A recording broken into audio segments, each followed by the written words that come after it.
오늘 저는 요한복음 9장을 묵상하며 놀라고 있습니다. 왜냐하면 예수님을 만나는 게 어떤 것인지 생생하게 보여주기 때문입니다. 그냥 관념이 아니에요. 교리가 아닙니다. 예수를 만난다는 건 이렇게 만나는 것이구나. 그 전형이 하나의 스토리로 잘 담겨 있는 요한복음에서도 9장이 너무 새롭게 다가옵니다. 또한 그렇게 만나지 못하는 종교인들이 얼마나 안타까운지 가감없이 보여주는 것도 요한복음 9장 이어서 제가 아주 매력에 빠지고 있습니다. 그리고 마지막에 경배라는 차원이 나와요. 이 경배가 얼마나 아름다운 것인지, 도대체 우리가 예수를 믿는다는 건 어떻게 이루어집니까? 신앙생활은 무엇입니까? 라고 할 때 단언컨대 요한복음 9장은 보석과 같습니다. 요한복음 9장의 24절부터 진리, 증언, 경배라는 제목으로 말씀 나누겠습니다. 우선 이 바리새인들을 살펴야 할 것 같아요. 예수님이 치유하신 시각장애인을 이 바리새인들이 또 신문합니다. 이게 두 번째 신문인데요. 24절을 보겠습니다. 이에 그들이 맹인이었던 사람을 두 번째 불러 이르되 너는 하나님께 영광을 돌리라. 우리는 이 사람이 죄인인 줄 아노라. 너는 하나님께 영광 돌리는 게 마땅하다. 나사렛 예수가 너를 치유했는지 여전히 의심스럽지만 어쨌든 보게 되었다고 하니 너의 부모가 그건 증언했으니 하나님께 영광을 돌려라. 그런데 우리는 잘 보시면 대비하고 있어요. 너는, 그러나 우리는 이 사람은 누구입니까? 예수님입니다. 이 사람이 죄인이라고 알고 있다. 우리는 그렇게 확신이 간다. 이렇게 얘기를 합니다. 신문의 자리인데 신문이 무엇이냐면 질문하여 대답을 청취하는 겁니다. 그런데 바리새인들은 이미 결론을 냈습니다. 너를 치유했다는 그 사람 한마디로 죄인이다라는 거예요. 근거는 안식일 규정을 어겼다는 것입니다.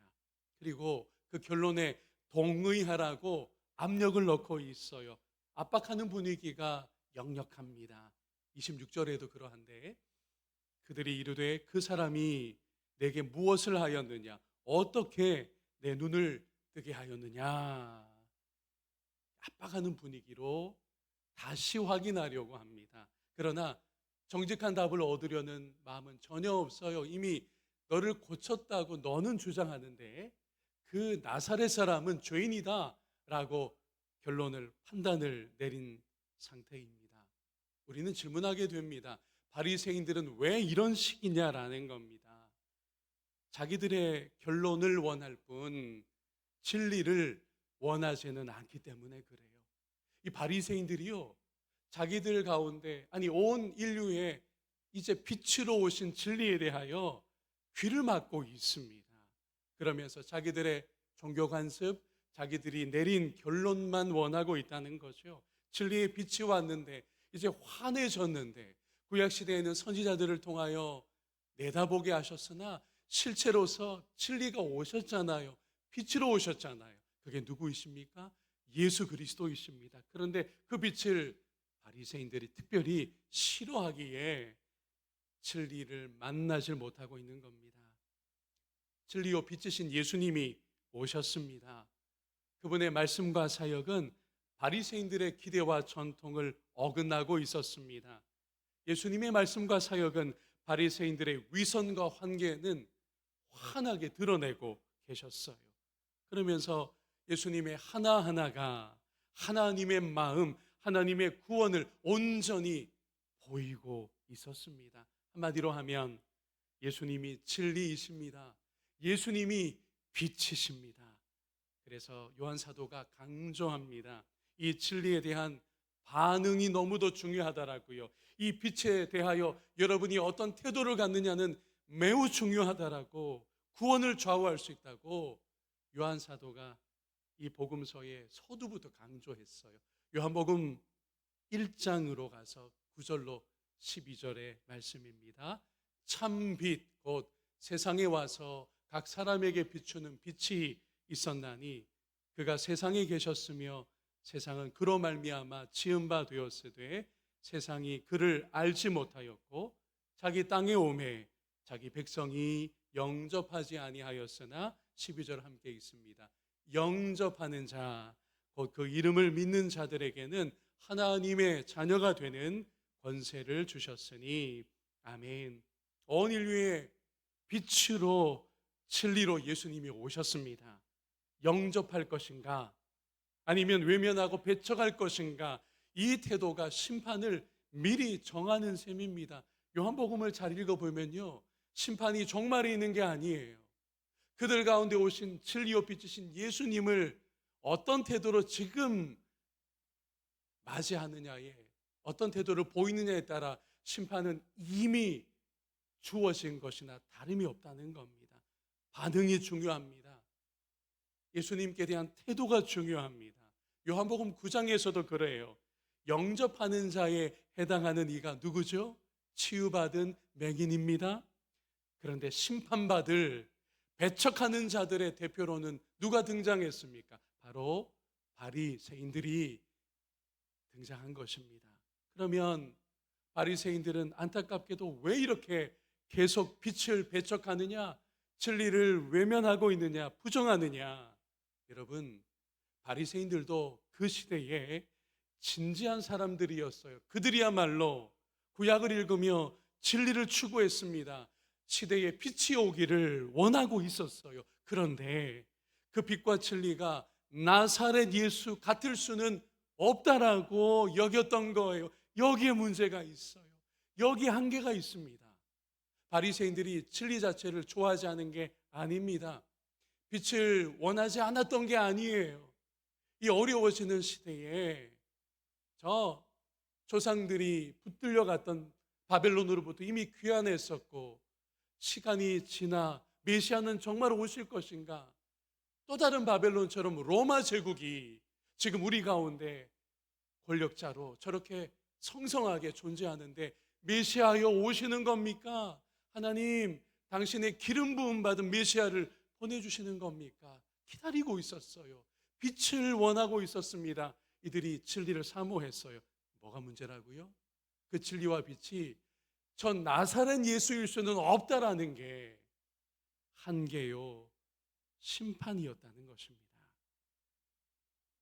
그래서 자기들의 예상이 중요했고요, 바리새인들은 자기들의 기준이 중요했고요, 자기들이 선호하는 진리를 붙들고 있었던 것입니다. 그걸 내려놓아야 했습니다. 그걸 버릴 수 있어야 했어요.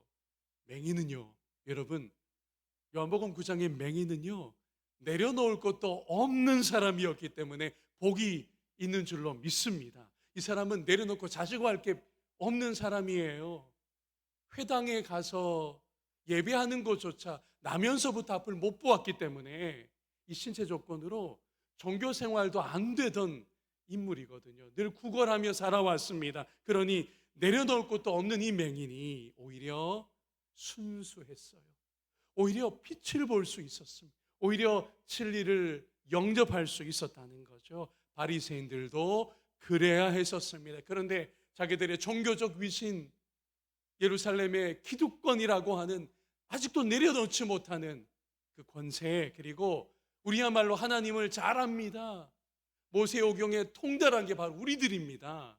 우리는 금식도 합니다. 예배 생활 철저히 합니다. 자기 의로움이 정작 그들 앞에 진리로 빛으로 오신 예수를 맞이하지 못하는 걸림돌이 되고 말았던 것이죠. 바리새인들은 심지어 오늘 본문에 보니 이렇게 고백합니다. 우리는 누구의 제자라고요?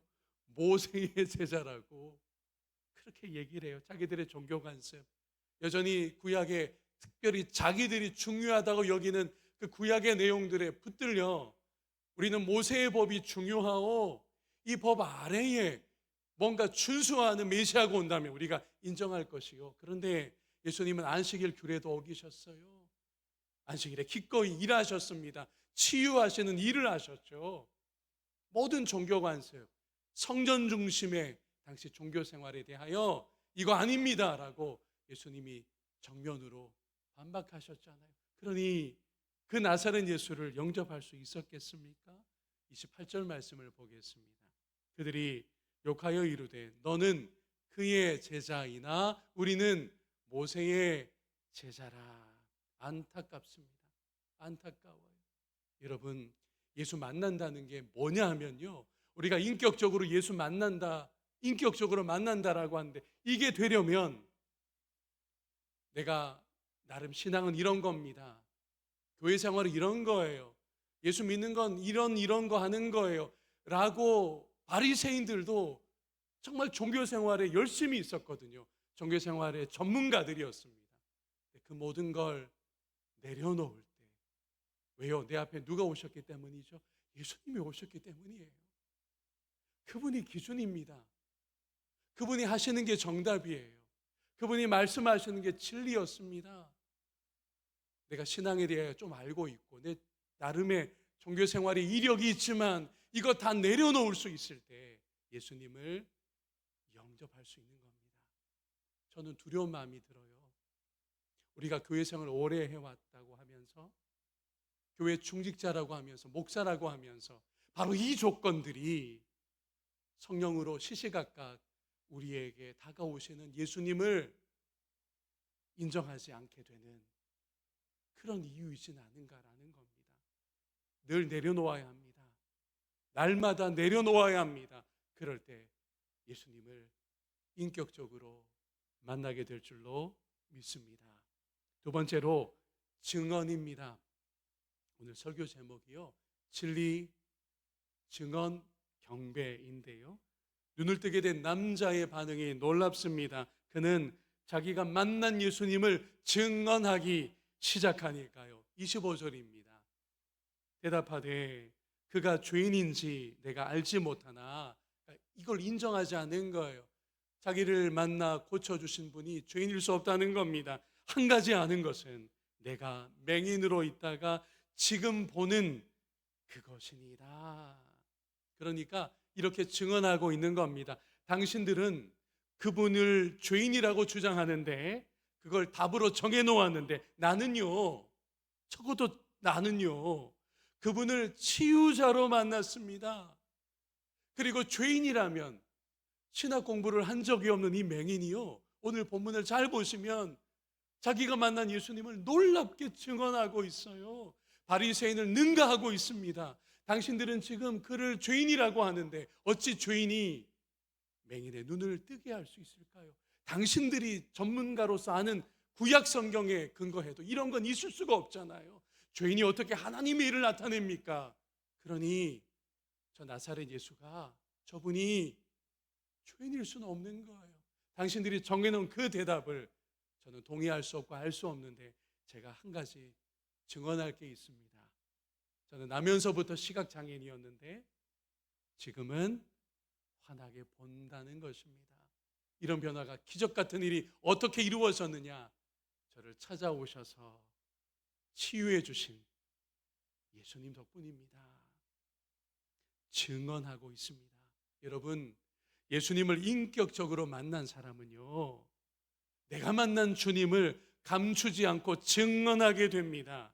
이것을 어떤 이들은 간증으로, 어떤 분들은 전도로, 그리고 우리 모두는 삶에서 예수의 향기를 나타내는 것으로 또는 섬김의 모습으로 증언을 하는 겁니다. 우리 자신을 돌아보면 좋겠어요. 이와 같은 증언하는 삶이 있는지를요. 예수님을 만났다면, 예수님이 나를 찾아오셨다면 우리가 삶의 작은 친절, 예수의 향기가 이렇게 느껴지는 어떤 언행으로 혹은 직접적인 예수를 증거하는 전도를 통해서든 증언하는 삶이 있기를 주의 이름으로 소망합니다. 이제 하나 남은 게 있어요. 오늘 설교 제목이 진리, 증언, 마지막 하나가 경배입니다. 우리가 기쁘게 부르는 찬양 중에 이 곡이 있어요. 내가 만난 주님은 참 사랑이었고 진리였고 소망이었어. 여러분, 이게 뭐냐 하면 증언이에요. 이게 증언입니다. 내가 주님 만났는데요. 주님이 저에게 찾아오셨는데요. 주님이 참 사랑이시더라고요. 주님이 진리이시더라고요. 주님이 저에게 소망이십니다. 이게 증언의 삶이고요. 그 다음이 어떻게 되는지 아시죠? 이 찬양이 난 예수가 좋다오, 난 예수가 좋다오. 여러분 이게 뭐냐 하면 저를 따라해 주세요. 경배. 여러분 이게 경배의 삶입니다. 예배입니다. 증언을 해요. 제가 예수님 만났는데요. 사랑이시더라고요. 나 같은 사람을 만나주시고 십자가에 대속의 죽음을 죽으셨다는 건 위대한 사랑입니다. 그리고 그분이 진리이시더라고요. 제 인생 이것도 중요하고 저 사람 말하는 인생 철학도 좋다고 여겼는데 진리는 예수님이셨습니다. 그분이 저의 평생의 소망이 되세요. 이게 증언이잖아요. 증언하는 삶은 자연스럽게 어디로 연결되느냐? 경배하는 것. 그래서 저는요, 예수님이 좋아요. 저는 예수님을 찬양하고 싶어요. 예수님이 이런 분위기에 제가 예배 자리에 나오는 거예요. 그러니 여러분, 세 가지가 딱 붙어 있어요. 진리를 만나면 그 예수 그리스도시죠. 그러면 어떻게 된다고요? 우리는 그분을, 그 진리를 증언하는 삶이 자연스럽게 흘러나오고요. 이 증언은 자연스럽게 무엇과 손을 잡느냐 하면 경배와 손을 잡는 거예요. 화초를 가꾸다가도, 그죠? 산책을 하다가도, 여러분 일터의 생업의 자리에 있더라도 잠깐 예수님을 떠올리고, 아, 예수님 고마워요. 예수님 참 좋으신 분이세요. 예수님 제가 의지합니다. 경배하고 예배하는 일상이 될 수 있다는 것입니다. 치유받아 증언하는 이 남자가 결국 종교 권력에 의해서 쫓겨납니다. 출교당합니다. 그런데 어떤 자리에 오히려 서게 되느냐? 그게 경배의 자리에 서는 복이었습니다. 34절, 38절을 보겠습니다. 그들이 대답하여 이르되 내가 온전히 죄 가운데서 나서 우리를 가르치느냐 하고 이에 쫓아내어 보내니라. 자, 그러자 예수님 다가오셨어요. 38절입니다. 이르되 주여 내가 믿나이다 하고 절하는지라. 아멘. 예수님께 절했다는 건요, 어쩌다 보니 엄격결에 하고 엎드려 동작을 취한 게 아닙니다. 이 단어는요, 요한 사도가 의도적으로 선택하여 기록한 건데, 여러분 절합니다, 엎드립니다, 이게 무슨 단어냐? 제가 일전에 한번 설교했고 최 목사님도 강조한 적이 최근에 있는데, 이게 바로 예배의 자세입니다. 경배하는 자들은요, 주님 앞에 엎드리게 되어 있어요. 엎드려 절한다라는 것입니다. 그러니 여러분, 이렇게 적용하며 설교를 마치겠습니다. 오늘 우리는 예수 믿는 게 어떻게 이루어지고 이게 뭔지 아주 날것의 복음으로, 기록으로 만난 거예요. 예수라는 진리를 만났기에 우리는 어떻게 됩니까? 예수님을 무엇하는 삶으로 자연스럽게 가게 되죠? 우리의 삶이 증언하는 삶. 그리고 그 증언하는 삶은 예수님 나타내는 것인데, 무엇을 통해서든, 직접적인 복음 전도든 아니면 내가 친절한 저 사람은 뭐가 다, 저분은 왠지 교회 다닐 것 같아, 이거예요. 여러분, 이 예수의 향기, 이게 증언하는 삶인 겁니다. 이런 증언하는 삶은 우리로 날마다 예수님을 경배하는 자리로 초대한다는 거죠. 오늘 예수 믿는다는 게 무엇인지 다시 발견했습니다. 세 가지 진리를 정말 내가 날마다 인정하고 진리신 예수님을 매 순간 영접하고 내가 시인하고 있는가. 두 번째, 그분을 증언하고 있는가, 그분을 예배하고 경배하는 내 삶인가. 오늘 이 주제가 우리의 신앙을 새롭게 하는, 업그레이드 시키는 귀한 생명의 말씀으로 역사하기를 주님의 이름으로 축원합니다.